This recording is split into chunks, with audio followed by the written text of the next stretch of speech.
Hello, everybody. Welcome back to Character Study, a Survivor podcast. We never go out of style. We were on a break, but we are back together.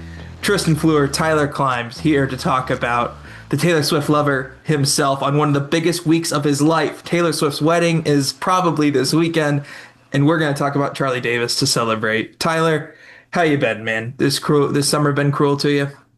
Uh, nice, nice. Classic Taylor Swift reference. No, the reason we actually took off was just so that we could get this lined up with Taylor Swift's wedding for the Charlie podcast. That's the whole reason why we did this. I So mean, it's you're just too good welcome. of it was just too good of a love story to pass up, right? I mean, we And I had had to to. say We yes. had to. So Yeah. yes. Yeah. Well, Tyler, it's been a fortnight since we've talked, and How many I of these do am you have? just I'm gonna see how many I can do. Okay, keep going. I'm gonna just like there's gonna be a counter up in this corner, Oh, okay. and it's gonna be great. I So can't wait to see uh it. yeah. All right. So let's talk Charlie. But before that, if you don't know who we are, and you're just like, why are these guys talking about Taylor Swift? Why are these guys kind of talking about Survivor? Um, we are producers and storytellers in the sports media realm who absolutely love Survivor, and specifically the characters that make a season of Survivor great. In this podcast series, we're trying to answer what makes a great character, and Charlie is a great character, and we're going to talk about that today. Make sure to follow us on Instagram and subscribe on YouTube. Be a main character.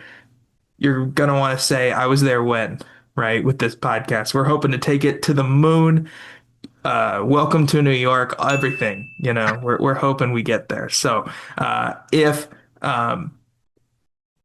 if you're interested, please subscribe. Please follow us. It really helps us out. Share, like, subscribe, do all the things, right? But let's get into this podcast. We want to be your Summer of Survivor podcast. So just put it on, throw away the phone, and just relax and listen.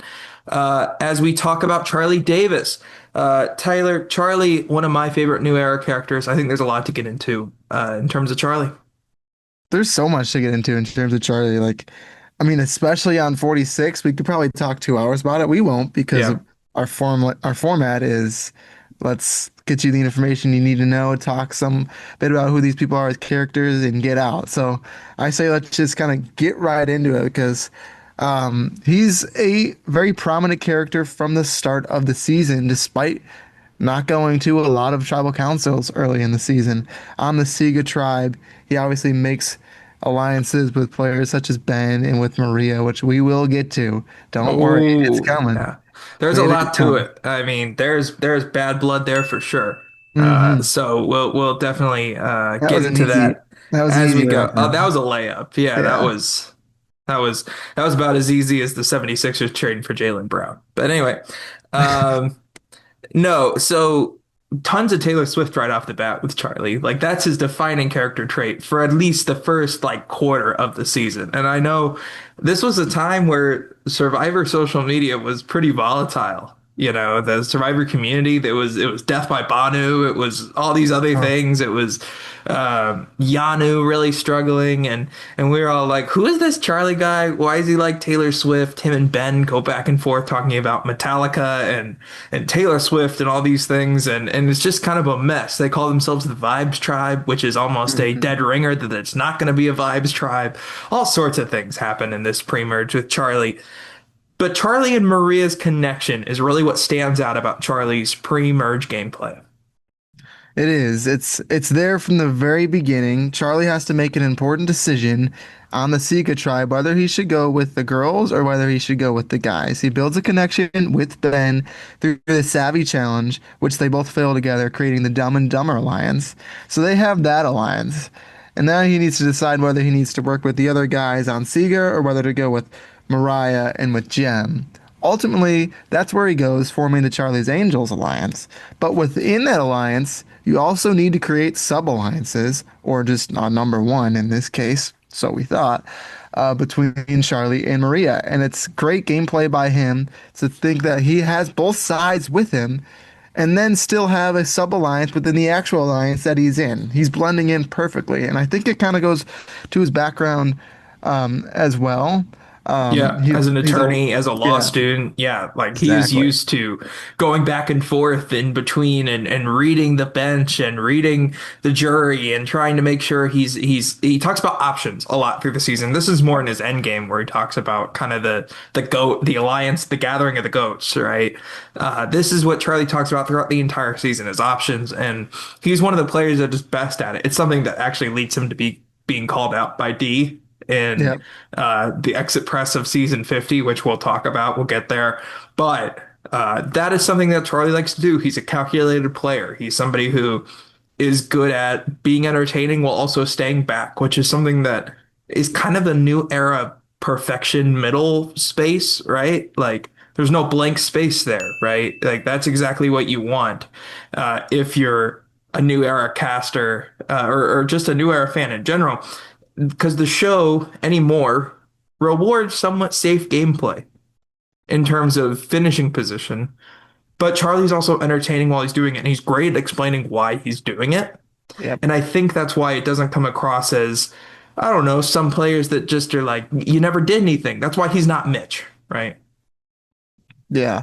I want to ask you something different about his background because he grew up in a town called Manchester by the Sea. He describes it as not a very diverse place, really, in general, which can and cannot be an advantage in the game. He has to now, he's not used to being in a diverse environment with different people as you get on Survivor. How do you think he adapts, and do you think it's an advantage for him to have that background or to not?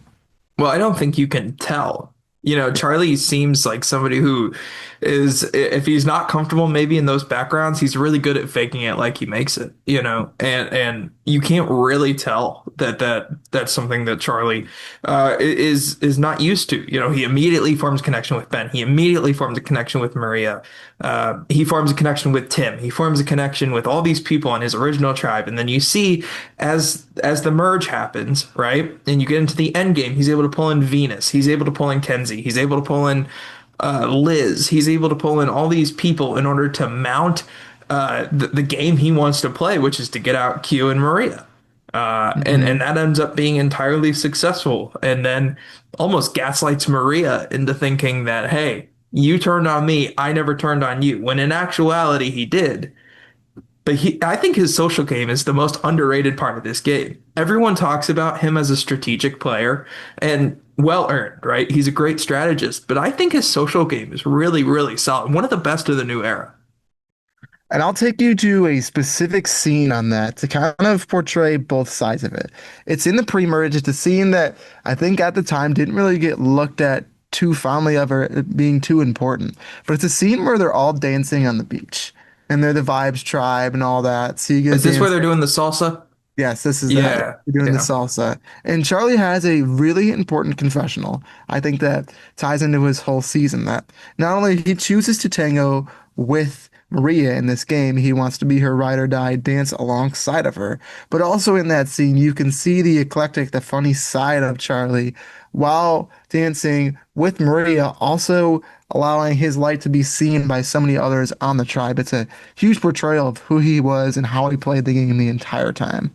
Yeah, Charlie uh, really was pretty dominant for a lot of 46 and maybe not even an obvious way. I mean, going into the finale, I think we all knew Maria was the biggest threat in Hmm. this game. Like she had everything. She had the immunity win. She had the strategy. She had the social aspect.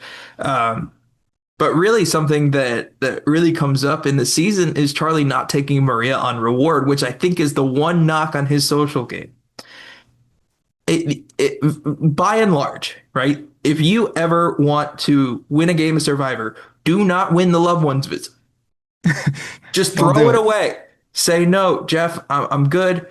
Like you could even offer to have Jeff take his family at that point. Like I don't want it. I want it furthest Jeff's away from niece me. and Austin come out. I literally good. Yeah. Legitimately, I'm in the getaway car. I'm going as far away as I can from this, right? Like there's zero chance that I want to be involved in a loved one's visit because of what it does to Charlie's game.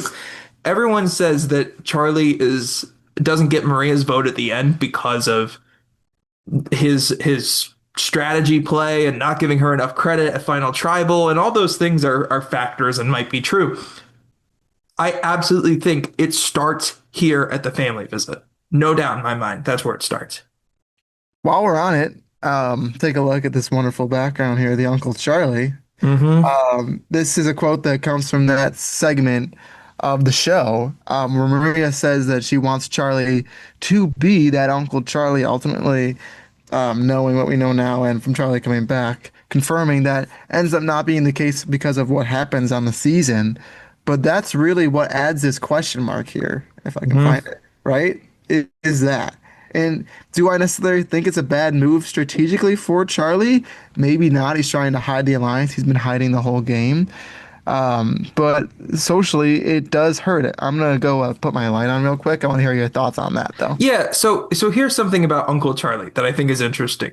So I almost think him calling himself Uncle Charlie and getting into this relationship with Maria is almost a bad thing because what it does is it creates a familial bond and relationship between these two where the hurt is going to feel worse than it would otherwise. You see this all the time with moms on Survivor, like Dawn Meehan and Kara Moen, right? Gets absolutely dragged at Final Tribal, not just because Cochran plays a great game, but because she is a mother figure. You see this time and time again with mother figures on Survivor. You see it with Chrissy in HHH, right? When we'll talk about Chrissy in her own episode, because I think that's a really fascinating conversation. But so much, I think, of this comes from that familial relationship. Like, hey, Charlie's going to be a part of our family forever. But I just I think that him putting himself into that scenario actually does more harm than good. His social game was almost too good in that situation. That's a really good point. I have never thought about it that from that perspective. In 46 at least, I would be remiss not to talk about Aubrey on a podcast, because she's one of my favorite players, if not my favorite. But something she said in her Express after winning 50 was that she didn't want to get too close to players like that. She didn't want to have to make people feel that way.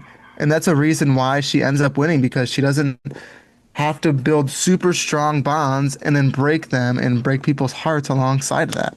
Yeah, Maria was downright enchanted by the thought of Uncle Charlie, and it threw out everything that she had strategically in the game and turned into a vote for Kenzie. And look, I'm somebody I have a list of my top 50 of each element, social, strategic, and physical games. I think Kenzie's a top 10 social player of all time. And I don't think that's really up for debate. But what I'm saying is, and so what I'm saying is, I don't discredit Kenzie's win at all, right? But what I am saying is that I think that's where Charlie runs into some problems, along with not explaining his game enough going up to that point. He's really great in the confessional at explaining it, but he really struggles sometimes in terms of tribal council and some of those things. He's almost too under the radar. And I think he thought that if he went with Ben and Kenzie, it's a layup. Boom, I'm in. I'm the only person who could win this. I don't think he thought Kenzie's social game was quite to the level that it actually was. Yeah, I think that's exactly a social game. Regardless, I think in most seasons of Survivor is going to be the most important aspect as to who wins the game. A lot No of doubt. times it's not what you see through the edit. You're going to see the strategic plays and the challenge wins and all that. It's a lot easier to see. But regardless, even players who have good strategic seasons, they're winning because they also have social capital enough to make people want to vote for them. And that's what Kenzie does. And she deserves that credit. Charlie gives her that credit, to Charlie's credit as well. He's initially shocked when he hears the results of the vote. But then he also realizes and says that the best players in Survivor do win because they got the most votes. Just a heartbreaking reaction from Charlie in that moment. You see him like almost have the Cass Gabler face for a second. Like you almost see the jaw drop, and then it goes Yeah. right back up, and he puts on the attorney, the business, hey, it's all good, it's all good. When internally it is not. And you go to the after show, and Jeff point blank asks him. I mean, this is like a vintage Jeff Survivor reunion moment almost, where he just point blank asks the Hmm. most brutal question you could ever think of. and really digs into why Maria did this. And Maria's just twisting the knife further and further into this situation. And it's just, I mean, it's brutal. I mean, absolutely just end game right there. Right. I think it comes down to also like Charlie the whole game is blending in, and in Survivor you have to put on a mask, right? He's wearing this mask the entire game over his face, right? He lets his guard down, thinking, I think I'm going to win this. I think I'm going to get Maria's vote. He ultimately ends up getting Liz, Soda, and Hunter's votes as well, and then he would have gotten Ben's vote. He's probably thinking, I have a good shot. His mask comes down when he hears the Kenzie vote, the winner of Survivor, and he immediately throws it back up. It's like, it almost just like, almost a wardrobe malfunction type of like, oh, I need to kick back into Charlie's Survivor mode here for the next hour of this reunion show. And it's kind of heartbreaking to see because you see the human side of Charlie through it all. It's not like he's putting on a complete mask, but the full rawness of who he is comes out in that moment until it's covered up and then it starts to leak out as Jeff asks those questions in the post show. Yeah. Well, why was there such a big reaction, not just with him, but also it's pretty easy to figure out with him. He just lost $1 million in heartbreaking fashion. But in terms of the greater survivor community at large, right? Why was there such a outcry and reaction and Kenzie was robbed? And I know if I tee you up, you're going to talk about Aubrey because I knew it, I knew you, right? You know, like that's just one of those things, right? But going back to Charlie, like why are we in this situation? Like, where does this drama come from? Where does this conversation come from? Because, right, like we talked about, Kenzie's a great social player. But what about the survivor community or what about the editing in that way makes it so social game is not valued as much in terms of somebody who deserves a win? When if Suri were to win a season, we view it as the greatest game of all time because of her social game. Yeah. I find it interesting that the discourse isn't Kenzie didn't deserve to win. You can't find many people that are saying that. They're out there. I don't know. I think that's out there. I think it's wrong, but I think it's out there. I think more of the discourse though is Kenzie played a good game, but Charlie also played a good game and he was another player who deserved to win. It's not like Kenzie played poorly and she doesn't deserve to win. So I think that kind of is an interesting aspect to it as well. And then I don't even know if it comes down to editing or it's just postseason press. I think people were looking for a reason of why Maria voted against, like voted for Kenzie. And Yeah. ultimately, I think she kind of bounces back and forth between it. We don't really know the full reason as to why she doesn't vote for Charlie, but I think it's she like probably just does see Kenzie in herself, a young woman who wants to become a mom. I think has a kid and is has another one on the way, so that's going well for Kenzie, and she wants that like just the human side of Maria comes out. And I don't think it's something she says that she sees the fire in Kenzie's eyes when they're making the fire, and but you just don't get that full explanation. And that's what people are mad about. And it's okay. It is totally okay for Maria to not vote for Charlie. You have a right to vote for whoever you want to for whatever reason you want to. But we just don't get the explanation out there in the public that Maria votes for Kenzie because like she either sees herself in her or whatever the reason is. And that's what leaves confusion and anger towards Maria that it's unfair and too much discourse. I think so often we talk about Survivor as a social experiment, right? Like that's literally the selling card of the game, going back to even season one. And I think so much of the social experiment isn't just the people on the island, but it's the people watching at home. Yeah. We all have our own systems of what we like, of what we win, or what we think deserves whatever, right? Like there are some people who couldn't care less to see Jonathan on their screen. There are some people where he's the gateway drug.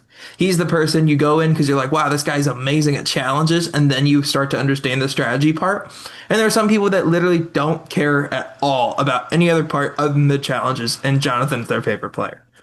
I'm just using Jonathan as an example here because I think he's somebody who's controversial for a couple of different reasons, but I think that's kind of the interesting part of where the community and where some of the discourse around the show lies because we all have our different value systems of what we believe is important to the show. Yeah, that's what makes this type of podcast interesting. It makes the show It's what makes interesting. it possible, Yeah, right? exactly. All right, let's go into some of Charlie's just quickly. We've talked about his social game, but this dude had strategic chops. Let's talk Yeah. about some of that real fast. Um, Uses Q as a smokescreen, which sets up just some of the biggest blindsides with idols in the pocket in Survivor history, just time after time after time, pulling off the blindsides of Hunter and of Tiffany. Eventually gets Q out of the game with an idol in his pocket, plays Maria, leads the Venus boot. Um, and Charlie really was the master of the end game there. Yeah, I think throughout the whole game, he plays right where he needs to. I think this is about as close to a winning game as you can get, obviously considering the votes, but also just considering the play style. I think he's towing the line perfectly of staying under the radar, but not peeking his head up.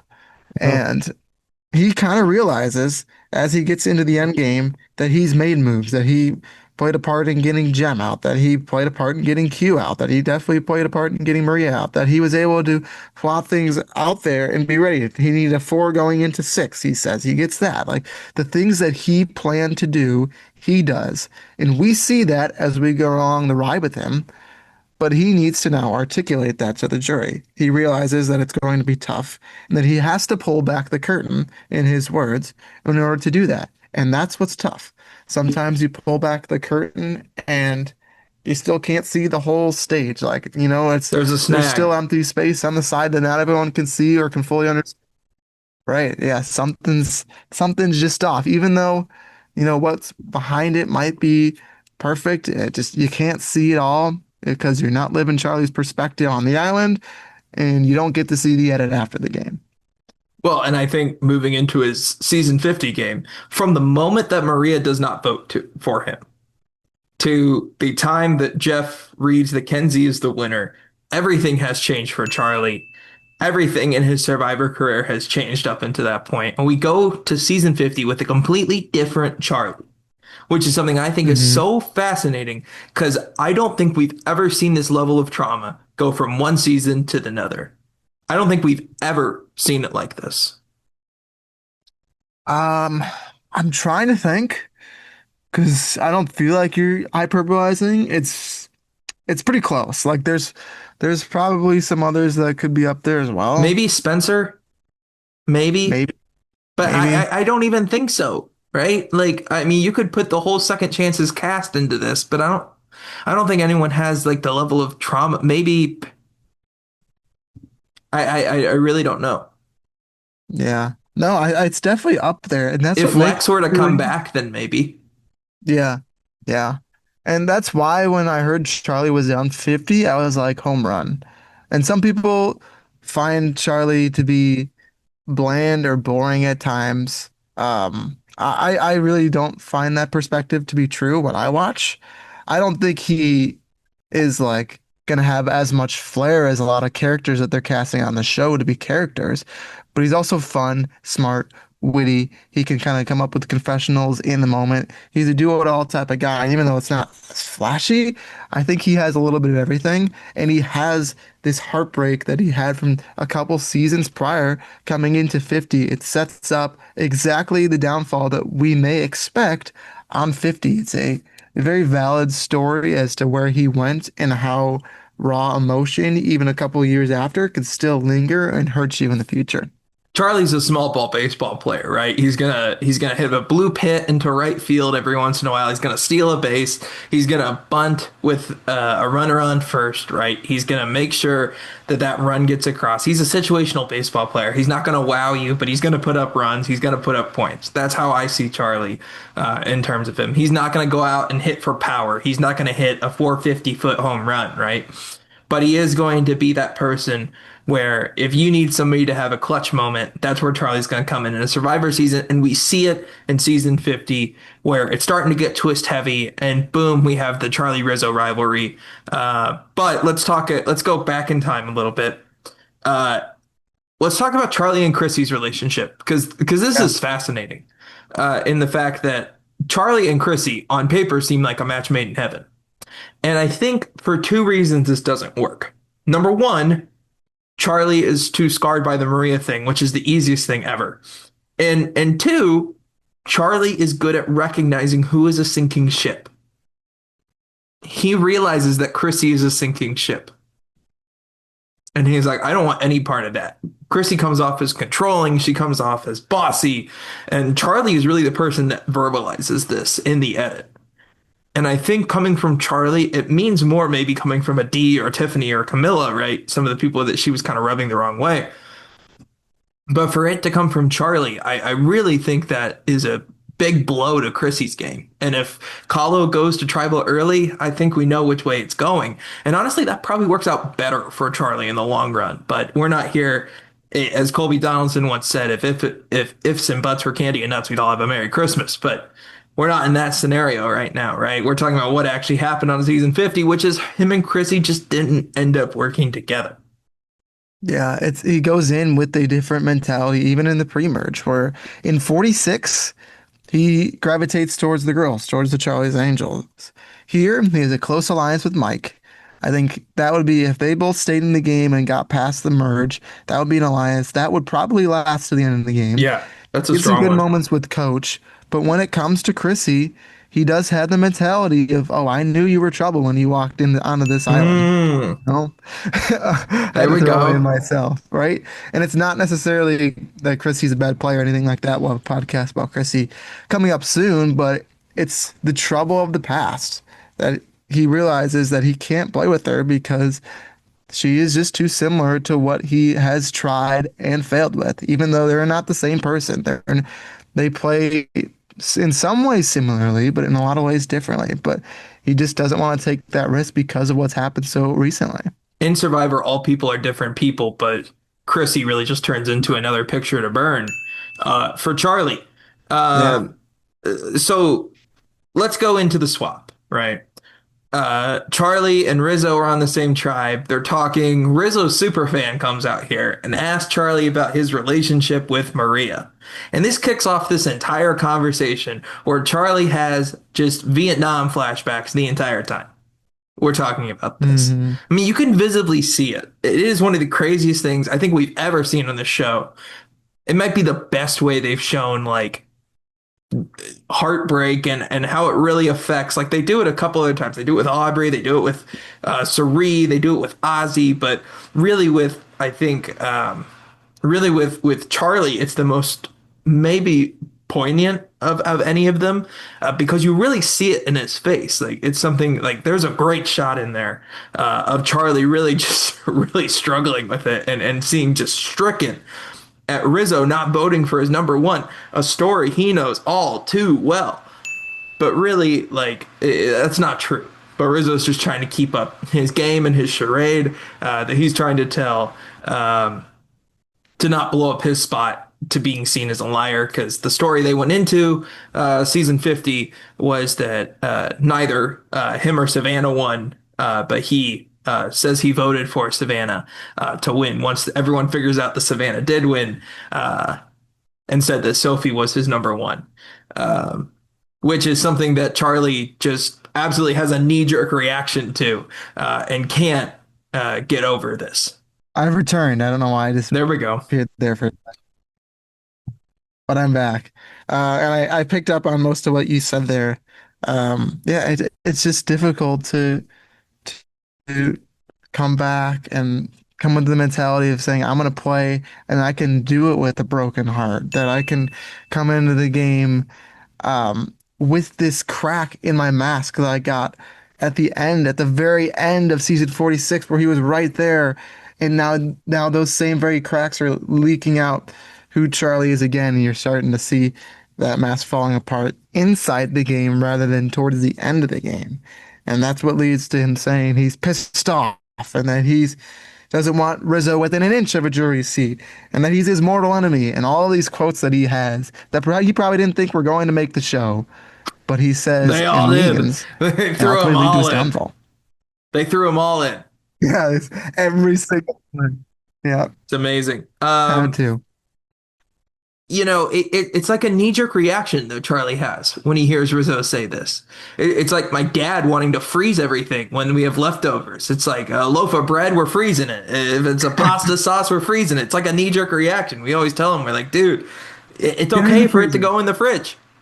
We have a perfectly good refrigerator. We don't need to. I don't know what happened in his childhood that led everything to be frozen, but it's like Charlie's reaction here, right? He's like immediately the second Rizzo says, "I didn't vote for my number one," Charlie just turns on a dime and is like, "All right, Rizzo's out of here." And as he says, quote, maybe that's some baggage I carry, but that's the reality of the situation, which is a really unfortunate part. I think this sabotaged Charlie's game. I think so too. I do. And I think it's a bit of karma that comes back to get him in the end. Um, that was just another Taylor Swift reference. I don't really think it's karma. But No, that is a song. yeah. Yeah. Yeah, no, Oh, I knew it okay. was a I song. got you. I Is it got really you. karma? Yeah. Not really. Just trying to force one in there. There you go. Hey, that works. Um, I've done weirder. I try. But no, I mean it really is because in 46, he's making the right moves at the right time. He's still making good moves in 50. For example, when we get to Camilla, this could be something that we talk about more heavily.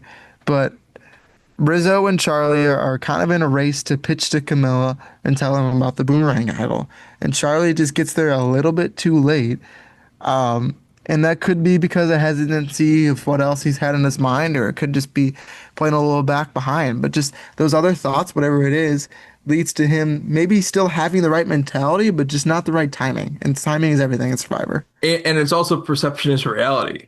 Yeah. Charlie has the perception of being a player that's slow and being a Mhm. player that's controlled and being a player that likes to think about it and a player that likes to take a step back and really assess the situation. And I think that's where Camilla and D and all these players are like, wow, he's too slow. Like dude's gotta go. Yeah. He's been here too long.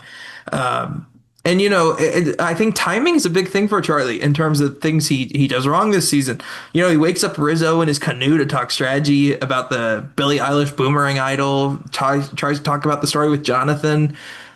Waking up to talk strategy with people is great. Rizzo, if you know anything about Rizzo, that's probably not something he wants to be doing. It's a telltale example of what I'm talking about. Yeah, My previous point. In 46, he says, and I think it is a good point. Obviously, we haven't played Survivor, but it seems like it would be a good point to say, if you want to have good conversations in Survivor, wake up early. true. Wake up early and go have those conversations. And he tries to take that same mentality that is a smart mentality and just is not laid out perfectly. Rizzo probably is not the perfect candidate to want to do that with. It's not the right time. He already has a severed relationship with Rizzo, even though he may not know it. And he's just a bit behind, even though he's doing the right things and wanting to talk to Rizzo and flesh things out. And while he has time in the morning, there's just the pieces aren't all there to make them connect. Yeah, I wonder if he talks to Suri, maybe something happens. I know she was kind of in with the Riz God already, but maybe sparks fly and things change. You never know. Yeah. But um, yeah, that's something that really interests me. So he goes into the Rizzo, where he thinks he's going to vote out Rizzo. It turns out to be his boot. He really feels safe in this group of Camilla, D, Jonathan, and Rick Devens, and is feeling like he's gonna take out Rizzo. He's finally gonna get his revenge, even though it's only been like an episode and a half. Uh, so Charlie tells Camilla like about the Billie Eilish boomerang idol, like you said, that kind of makes Camilla the swing vote in this situation. What faction is she gonna go with? In the voting confessional, he has a very biting confessional against Rizzo, um, which would have been a total mic drop if his plan happened. Yeah. It's almost like when somebody makes a great play in football or any sport, really, and then something even better happens right after, or you just don't win the game. Like nobody remembers, uh, nobody remembers the. I'm struggling to think of something right now. But this happens all the time, right? Like, I could give you an no, example that I'll yeah, what you got? remember. I'll take you back to the Bears Rams playoff game this season. This is a play a lot of people do remember because it was such a good play. But like the Caleb deep pass to Cole Kmet in the corner of the Yeah, end zone. That's a great play that would it could have gone down as one of the all-time playoff moments, but because they don't win in overtime, it's just looked at as a really that's good true. moment. That's Yeah. that's memorable. Yeah, that's a good idea. Yeah, that's a good call. Um, but yeah, this would have been just one of the all-time confessionals had this happened.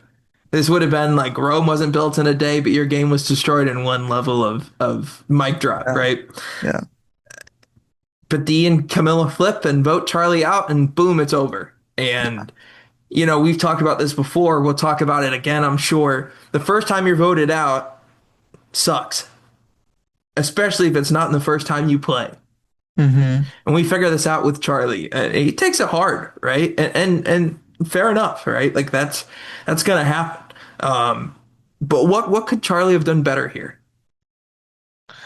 Well, he says in his final in not final tribal, but in his final tribal council that we are the heroes of our own story. And he says that quote about Rizzo and about everyone, that we're going to see it from our own perspective. And I think he's looking too much from his own perspective, looking back on what happened to him a couple seasons ago and just trying to right those wrongs rather than playing a new season with new people. And I think that's ultimately where he messes up. I don't think he plays a terrible game or has these huge blunders or just absolutely fell off after 46. He's a player I'd want to see again. I think could go far if he does step onto the island again, but it just probably wasn't the right time and may have been too soon for him to come back and actually make a run. Yeah, I think you're spot on. I think that's exactly uh, fair, in terms of Charlie's game. I agree. I don't think he played a bad game at all. But I think he's definitely one of the players who has had the most baggage taken in from one game to the next. Maybe his an entire Survivor career. Um, Genevieve might be up in that category as well. We'll talk about her next week, but I think she's another player that really takes it hard in the game that she's played and adds some more trauma onto that going into what could be a third time for both of them. Uh, I almost look at Tyson as kind of like the model example of how to handle this. Tyson has one of the biggest blunders in Survivor history in Heroes versus Villains. He basically votes himself out of the game. Basically, the closest thing to what Christian ends up having to do, which is vote himself out of the game. Tyson has something that's super similar. Kind of is like, it is what it is. It happened, and then goes in blood versus water and wins the whole thing. So who knows? Charlie could be up on that trajectory at some point. He would be good on a blood versus water season, by the way. Yeah, you would. Yeah, I think I'm going to use a little hiking analogy let's here go. now on the phrase baggage. But you go hiking, obviously you have your backpack, you got a bunch of Mhm. stuff in there, right? And you're gonna need a good amount of baggage with you, um, to obviously survive, to cook food, to do whatever. But if you have too much with you, it's gonna weigh you down. It's gonna slow you down. You're not gonna be able to walk. You might have more than you need to survive, but you're not gonna be able to go anywhere.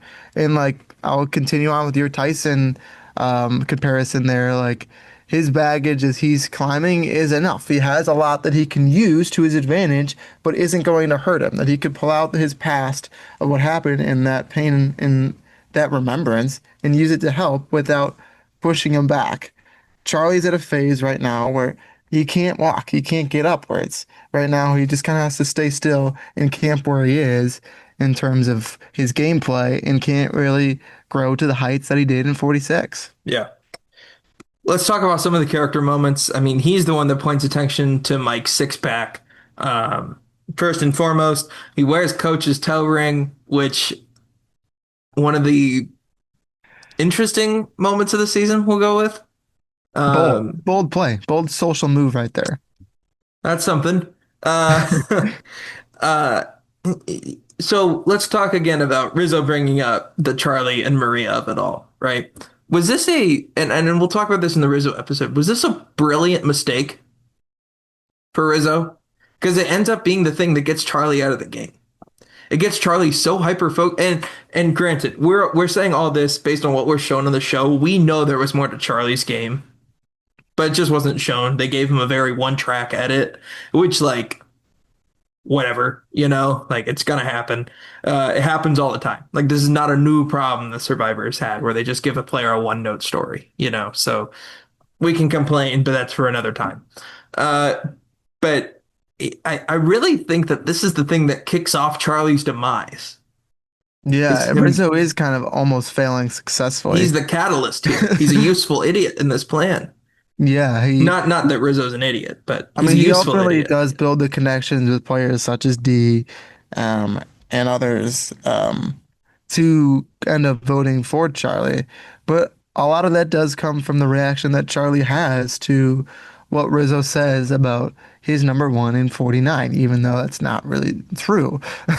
The whole story he tells. And yeah, I think it's Charlie's reaction to that leads to him going more than Rizzo leading the charge, just because I think it would be tough for a new player who they haven't seen to lead a charge in an early vote without having a reason to. And Charlie just gives that reason for Rizzo to push, It's and on a that's all silver he needs is platter. a great player. Yeah. Well, and then we have the talent show, which effectively should just be called Charlie's White Lotus audition tape.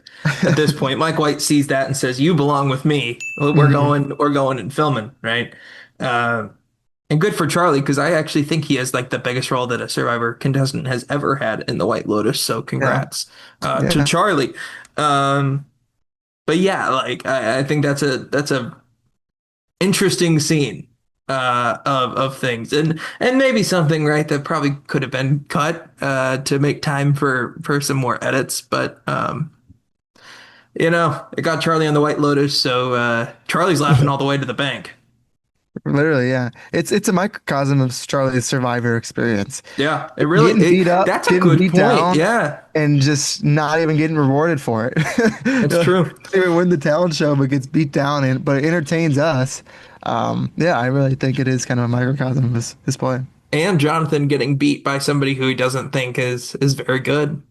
Yeah, look at that. Who knows? Was that Um, intentional? Who knows? But You probably never not. know. All right, let's talk some questions here. I got a couple. We'll talk about that. Um, how do you navigate trauma from a previous game? We talked about this loosely in this podcast, but how do you navigate this? And it's different as as people who have never played and you know who deal with things differently, right? And it's so easy on a full stomach with 8 hours of sleep, right? To think clearly about this. But like, how do you navigate this? And what players have we seen navigate it really well? And what have they done well? I mean, I know we talked about Tyson but he's kind of a laissez-faire guy in general. Like he's probably not going to take anything so super seriously that it comes out on camera, right? But I definitely think there are other people. And then second question, is he on a similar trajectory to Aubrey in his Survivor career? Okay. I think the I'm first part of finally it letting you talk about Aubrey. So, area. Yeah, I think it goes back to what I was saying. You use the word navigate very well, ties into the whole backpacking that I was comparison that I was making. Like you're navigating through the game, going up the trails, down the trails, whatever it may be, and you're leaving the parts behind that you don't need. But you need to remember what happened in previous games. You need that, but you need to leave the emotions out of it as much as you can. Bring the experience, bring some of the emotion, but you need to leave a lot of it at the trailhead. yeah. Well, or it might just be helpful for him to have some of that Opalite music video spray to get rid of Rizzo. You know, Yeah, that just might be helpful. that could be it. That or just have Graham Norton somewhere in there. Yeah. But anyway, uh, was it a mistake for Charlie to be locked onto Rizzo? I think this is an easy question to answer. I think the answer is probably yes in hindsight, but in the moment, right? This is a huge pivotal point, and I think this is maybe the biggest inflection point of the season up to this point in terms of how the game goes. I think if Charlie makes it through this, he has a decently long run in this game. Depends on swaps and everything like that. Obviously, the Blood Moon would be coming up right after this, so who knows where he'd end up in that whole thing. Um, but yeah, Well, it's Tiff tough to probably tell. goes at the Blood Moon then. Potentially, potentially. If we're saying that Charlie gets Camilla's spot here, Hmm. uh, or Rizzo's spot, well. Well, then, never mind. False. Never mind. We'll talk about Camilla later. Yeah. Um, why didn't we see more of Charlie's game? I ultimately think the showrunners, the editors realized that we need to prop up Rizzo. He is a player that it's coming 2 seasons in a row that people didn't really love based on the initial impressions at the time that they were out on the island, from the trailer, that people weren't fully won over by Rizzo in 49, and that they needed to make Rizzo as likable and look as powerful in the game as possible, which he is. To his credit, his move. It's not like they just forced it to look like that. But I think that's really what it comes down to. They need to pick which characters are going to be important moving forward in the story, which characters can we continue to utilize to our advantage in future seasons, and their focus shifted more towards Rizzo than it did Charlie. And I think that's what leads to it. I also think that it might be the most efficient way to tell Charlie's story. Yeah, You know, you set it up, you have the beginning, which is him having this trauma. You have the conflict, which is Rizzo bringing this up and them starting their rivalry, and you have the conclusion with Charlie being taken out. It's a very simple story. It's an A, B, C, right? right. Like that's how this works. You don't need to add any frills or fuss, especially for somebody who finishes what, 17th place, 18th place in the game. Yeah, Unfortunately, it's just one of those I don't know how much more you could add without taking away yeah, from other people. I mean, maybe Tiffany gets zero confessionals in the pre-merge if you flesh out Charlie a little bit more. You never know. look at the best movie franchises of all time. Typically, you're gonna get a trilogy, sometimes four. Like, there's a reason for that. I'm gonna go to Star Wars as an example here. But if Okay. Star Wars ends with The Empire Strikes Back, it's not a satisfying story, right? I mean, you see how you get there, and there's more to it. And I just feel like with Charlie, there's still more to be seen, that he can have the character arc to get back to where he was. You asked earlier about comparisons to Aubrey. Aubrey has kind of her 1A, 1B in movie one, uh, ending with Game Changers and starting with Ko Wrong, of course. Yeah. And then you get The Empire Strikes Back. Obviously, she has not the best, not Edge the of best Extinction. performance in Edge of Extinction, and then you get to season 50 where she comes back. So it is a similar trajectory. Is it ultimately everyone looks at Empire Strikes Back as one of the best movies in all of Star Wars, possibly of all time? Like it doesn't mean that Charlie is in a bad spot if he never comes back, that he's going to be looked upon as a terrible player, but there's just more to be seen. Yeah. And I think that could be explored and I hope it is. Well, what makes Charlie a great character? I think that he has really high highs and ends on a really low low. I think that's what it is. That's what makes like movies where sometimes like not calling Rizzo a villain here, but like sometimes the villains can win. Sometimes Charlie thinks he's the hero of his own story. The hero goes down.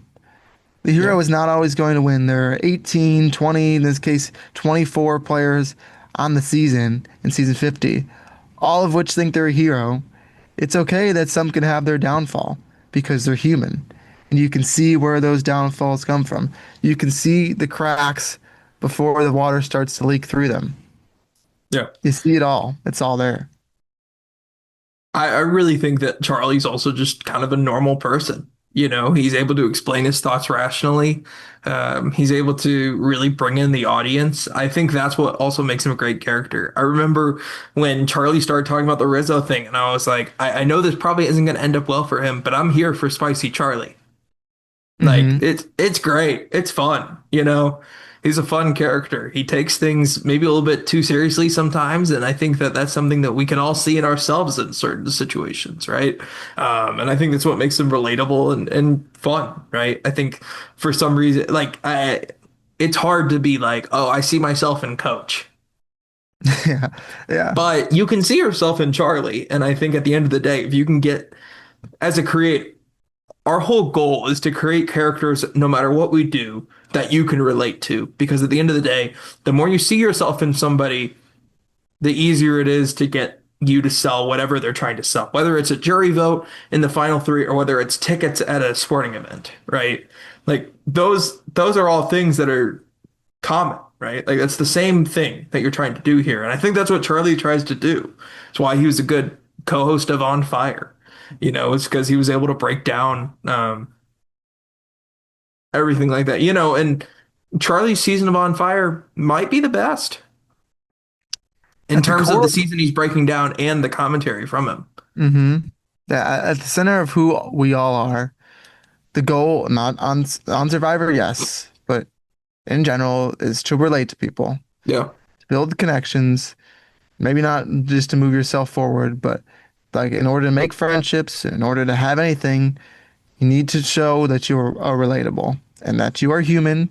And Charlie is the exact example of this. So I want to ask you now, without, well, we'll see if you lean into the joke here. Um, I mean, you're setting it up for me. I see the opal light in the tunnel. it's there. It's there. I'm gonna go for it. Is Charlie ultimately a hero, a villain, or the Taylor Swift coded anti-hero? Look what you made me do, Tyler. What are you gonna do? I gotta go with, and no, it would be too easy to say Just the anti-hero. hero. I think Charlie's a hero character. Yeah. I think he has been his entire career. I think he always will be, unless we see even Spicy Charlie. I think is a hero, and I think a lot of it's because Rizzo is villain coded, and that's nothing like in terms of him personally. I think that's just the way he has this bravado about him, that hmm comes across a certain way to certain people, right? And I think that Charlie's kind of and it's weird to call somebody from Massachusetts or New Hampshire a good old boy, but Charlie kind of is in a certain extent, he's just there, he's there to not really ruffle feathers or do anything or rustle feathers. He's not able to do anything crazy, and it's another Tyson reference we got in this podcast. Wow. Yeah. Pretty good. No, please. But yeah, that's just something that I think is really interesting about Charlie. Yeah, and something else I want to talk about in terms of Charlie's trauma is something he says in his exit press. He says, "But when I go back out into that environment, you almost kind of resume where you left off when you were last on Survivor. So it was probably a little bit fresher, a little bit more raw out there." I don't think that's a quote that comes from a villain. hmm I think that's a quote that comes from a hero, right? Like you see these heroes that are able to process their trauma, and the best heroes are people that you actually see struggle with these things. There's a reason that Rey in Star Wars is not like the most beloved character. And it's because she hmm doesn't really struggle. Yeah. Everything kind of goes her way, Yeah. and at the end of the day, if you're gonna have your hero struggle, it's part of the hero's journey. I mean, our logo is the hero's journey. It's that circle. And so much of what makes a great hero is one that has to overcome something. Yeah. Yeah. I'm thinking back to what you said about resume. By the way, I do agree. Charlie is also a hero character for the reasons that we've talked about, and then I'll continue to explain. But you hit pause on a movie, right? You leave for a day or two and you come back. You kind of remember what happened, but you're gonna have a picture in your head that isn't perfect. You can still get through the rest of it and you can finish the movie, but you're not gonna look at it as the same perspective as you did if you had that closer to finish the movie the first time. Charlie just couldn't finish off the film the first time, had to pause and came back. The memories that he had of what was in the past just didn't necessarily line up with what he needed to do to get to his ending of the movie that was going to be the most satisfying. So what I'm hearing is you just got to shake it off. Shake it off. Shake it off. And that is how we will wrap it up. I can't wait to see the number in the edit of what we actually got on this. I think it's going to be great. I'm gonna Um, guess it's like I think we might you worked in like five in the beginning, and I have a then list. So I made a list beforehand. hold that a little closer, you guys. Guys, just look at that. Oh wow, that's a I can't read it, but I can see a lot on there. I So just went down her discography and I just wrote down every title that I'm like, I could probably shoehorn that in somewhere. There you go. But I think we got like 15 or so in, I so think we'll it was see. pretty good, pretty good. Yeah. But we hope you enjoyed this conversation about Charlie Davis. I had a great time. I think that Yeah. Charlie is a fascinating character and a great podcast to bring us back from our summer vacation.